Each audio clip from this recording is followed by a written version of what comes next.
A ver, hay historias de transformaciones que de verdad es que no tienen ni pies ni cabeza. ¿Cómo puede ser que un héroe aclamado por todos acabe convertido en un monstruo, en un tirano temido por su propio pueblo? Pues esa es, ni más ni menos, la historia de Tiberio. Probablemente el emperador más complejo y desde luego uno de los más incomprendidos de toda la historia de Roma. Su vida, vamos, fue una paradoja de principio a fin. Y fijaos qué curioso, Plinio el Viejo, que era uno de los tipos más listos de Roma, lo definió de una forma que te deja pensando. Dijo de él que era el más triste de los hombres. Ojo, para un emperador que te definan así, es rarísimo, ¿no?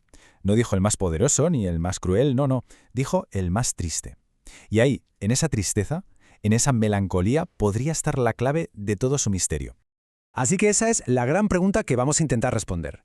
¿Cómo narices pasa alguien de ser el general más brillante de su época, un fuera de serie que blindó las fronteras del imperio, a terminar sus días escondido en una isla, gobernando a base de terror puro y duro?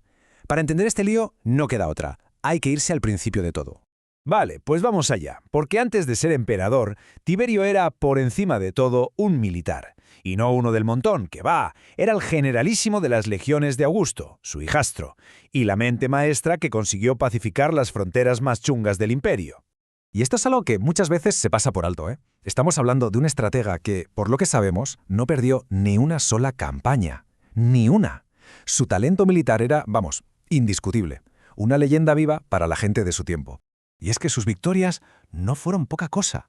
Estamos hablando de campañas que iban desde los Alpes hasta los Balcanes y se metió hasta el mismísimo corazón de Germania. Ojo que no eran batallitas de 4 contra 4, eran campañas enormes, durísimas, súper complejas, que básicamente dibujaron la frontera norte del imperio para los siguientes 100 años. Consiguió calmar zonas que llevaban décadas dándole dolores de cabeza a Roma. Casi nada. Pero aquí viene lo curioso. Con todo este currículum militar, uno pensaría que Tiberio era un tipo súper ambicioso, ¿no? Que quería el poder a toda costa. Pues nada más lejos de la realidad. Su camino al trono no fue una carrera hacia la cima. Fue más bien un cúmulo de desgracias y de te toca hacerlo y punto, que lo llevaron a un sitio al que parece ser él nunca quiso llegar. Y aquí, probablemente, está la primera gran grieta en su alma. El momento que lo empezó a cambiar todo. Augusto, su padrastro, le obligó a divorciarse de la mujer de su vida, Vipsania, a la que adoraba. ¿Para qué? Pues para casarse con su hija, Julia. Un puro movimiento político. Dicen los que escribieron sobre él que Tiberio se quedó hecho polvo, vamos, destrozado, y que ese golpe le metió un resquemor en el cuerpo que ya no se le fue jamás. Y claro, ¿cómo reaccionó a toda esta presión? Pues a lo bestia.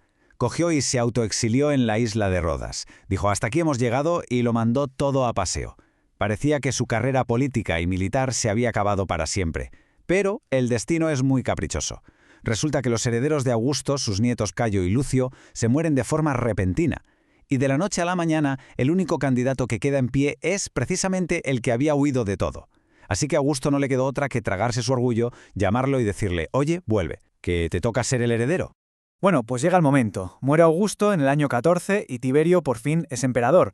Todo el mundo esperaba un gobierno de mano dura, muy militar, autoritario. Lo normal, viniendo de un general, ¿no? Pues sorpresa. Los primeros años de su mandato dejaron a todo el mundo con la boca abierta. Fue todo lo contrario, moderado y súper respetuoso con las tradiciones de toda la vida. Es que sus primeras medidas fueron de no creérselas. Le devolvió poder al Senado, se puso súper serio con la corrupción en las provincias y encima rechazaba todos los títulos que sonaban a demasiado, como padre de la patria. No quería saber nada de eso.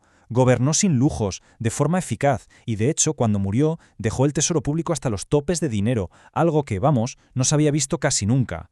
Parecía un gestor modélico, no el tirano en el que se iba a convertir. Entonces, llegados a este punto, la pregunta es obligada. ¿Qué demonios pasó? ¿Qué hizo que este emperador que parecía tan competente se convirtiera en el monstruo que todos recordamos?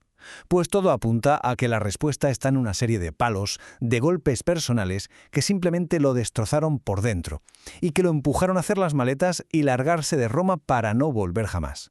El primer mazazo, la muerte, en circunstancias muy raras, de su sobrino y heredero Germánico, que además era súper popular. Y por si fuera poco, al poco tiempo, muere también su único hijo, Druso.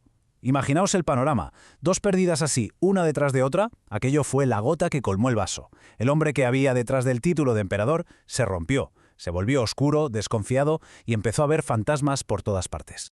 Y así fue como, en el año 26, ya con más de 60 tacos, Tiberio hizo algo impensable. Se fue. Se retiró a la isla de Capri, abandonó la capital del mundo y nunca más pisó Roma. Dejó el día a día del imperio en manos de otra persona. ¿Y quién era ese otro? Pues nada menos que Lucio Elio Sejano, el jefe de la Guardia Pretoriana, un tipo con muchísima ambición. Claro, con el emperador fuera de juego en Capri, Sejano se vio de repente como el amo del cotarro en Roma, y como os podéis imaginar, no perdió el tiempo en usar ese poder para su propio beneficio. A ver, para que nos hagamos una idea, como jefe de la Guardia Pretoriana, Sejano tenía bajo su mando a los únicos soldados que había en la capital. Pero no solo eso, es que también controlaba el correo. O sea, toda la información que llegaba a Tiberio en Capri y toda la que salía pasaba por sus manos. En la práctica era el emperador de facto, solo le faltaba el título.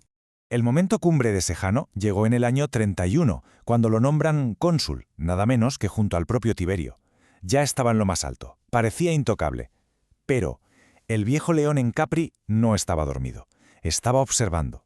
Y en un giro de guión espectacular, Tiberio envía una carta secreta al Senado. Sejano está allí, en la sesión, esperando que le lean un nuevo nombramiento, un nuevo honor, y de repente, ¡zas! La carta lo acusa de traición. Lo arrestan allí mismo y se lo cargan ese mismo día. Su caída fue fulminante, tan bestia como lo había sido su ascenso. Y lo que vino después fue el puro horror. Tácito lo cuenta y se te ponen los pelos de punta. Se desató una caza de brujas contra cualquiera que hubiera tenido algo que ver con Sejano. Fue una purga salvaje. Roma se hundió en una espiral de miedo, de juicios, de ejecuciones. El terror pasó a ser el pan de cada día. Y Tiberio, el hombre que se había ido de Roma para no verla, ahora la gobernaba desde su isla a golpe de sentencias de muerte. Se volvió un cínico, un hombre cruel. Su maldad se hizo legendaria. Para que os hagáis una idea, se cuenta una historia terrible. Un día un pobre pescador consiguió escalar los acantilados de Capri solo para regalarle su mejor pieza. Tiberio, que ya vivía muerto de miedo, se asustó al verlo aparecer de la nada. ¿Y qué hizo? Ordenó a sus guardias que le restregaran la cara al pobre hombre con su propio pescado hasta dejarlo en carne viva. Así se las gastaba. Y así, con esta imagen tan tétrica, llegamos al final de su vida y a su legado, que está completamente partido en dos. La gran pregunta sigue ahí.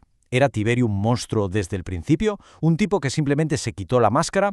¿O fue en realidad un buen hombre al que la vida, las tragedias y un poder que nunca pidió acabaron por destrozar? La historia, como casi siempre, no nos da una respuesta fácil. Por un lado, tienes a los historiadores que eran de la élite del Senado, como Tácito y Suetonio. Ellos nos pintan al peor de los tiranos, hipócrita, depravado, cruel, lo peor de lo peor, sobre todo en sus últimos años. Pero luego, por otro lado, tienes a gente como Velleio Patérculo, que fue militar y sirvió a sus órdenes, y este dice todo lo contrario, que fue un general y un emperador justo y supercapaz. Dos caras de la misma moneda, ¿no? Seguramente cada uno contaba la historia según le había ido en ella. Así que al final la pregunta queda ahí flotando. ¿Quién fue Tiberio de verdad? ¿El héroe invicto? ¿El emperador a la fuerza? ¿El tirano paranoico? Quizás no fue ninguna de las dos cosas, ni monstruo ni víctima. A lo mejor Plinio el Viejo, con esa frase tan sencilla, dio en el clavo desde el principio. Y la historia de Tiberio no es más que eso, la enorme y desoladora tragedia del hombre más triste de Roma.